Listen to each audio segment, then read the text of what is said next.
पाहिलं का किती सुंदर मंदिर, शंकराची पिंड आणि छानशी विहीर.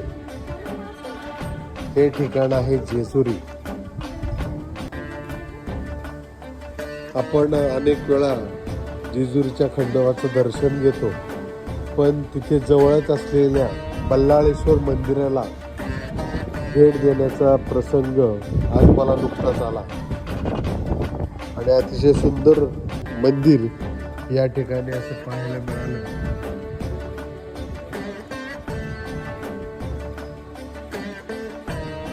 अतिशय सुंदर असं कोरीव काम आणि अक्षरशः म्हणजे 2-3 मजले पायऱ्या असलेलं खोलात असलेलं मंदिर आहे.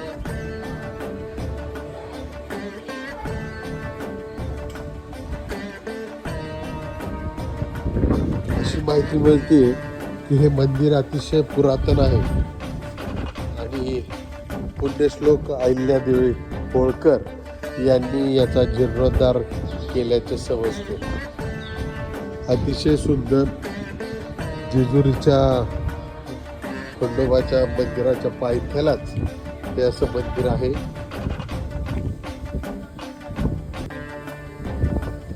अशा पायऱ्या आहेत, सुंदर अशा पायऱ्या आणि समोरच असं छानसं मंदिर या ठिकाणी आहे.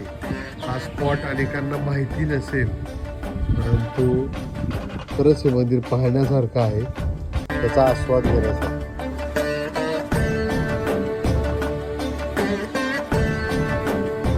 आता सहजच पाहिले तर वरती जाण्यासाठी बघा पायऱ्या. आम्ही वेगळ्या बाजूने आलो होतो, परंतु इथे मंदिराच्या मागच्या बाजूला वरती जायला एवढ्याशा पायऱ्या आहेत. किती सुंदर. आता आपण जे मंदिर पाहिलं त्या मंदिराच्या इथून जेजुरीचा गड आता दिसतो. हे मंदिर नक्की पुढे हे दाखवण्यासाठी आता आपण असं पाहू शकतो. मंदिराच्या वरती आल्यानंतर इथं मोठं तळं आहे आणि याला तटबंदी दगडाची, म्हणजे फार पूर्वीपासून असणार आहे. ज्या अर्थी मोठी तटबंदी या ठिकाणी आहे आणि या तटबंदीलाच मध्ये हे बल्लाळेश्वर मंदिर आहे. डोंगराच्या रांगा आहे, सगळ्या डोंगराच्या रांगा आहे. ह्या बाजूला आपण कधीच जेजुरीला आलेलो नाही. जेजुरी गडावर आपण जातो, दर्शन घेतो, पण जेजुरीची गडाच्या मागील बाजूस असं मोठं तटबंदी असलेलं मोठं तळं आहे आणि या तळाच्या इथेच हे बल्लाळेश्वर मंदिर स्थित आहे. एवढा उन्हाळा असून पावसाळा सुरू झाला, परंतु म्हणावा असा पाऊस नाही, परंतु या तळ्यात भरपूर पाणी आहे. या पाण्यामध्ये मोठमोठे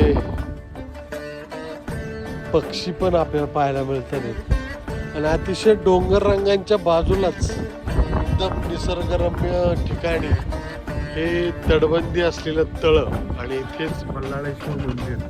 आता आपण जे पाहिलं व्हिडिओ त्याच मंदिराच्या वरच्या भागात आल्यानंतर हे असं तळं आणि इथून दिसणारा जेजुरीचा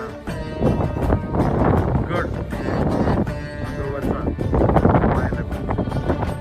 नक्कीच एखाद दिवस रविवारचा काढा आणि माहिती नसलेली ठिकाणं नक्कीच बघायला बाहेर पडा.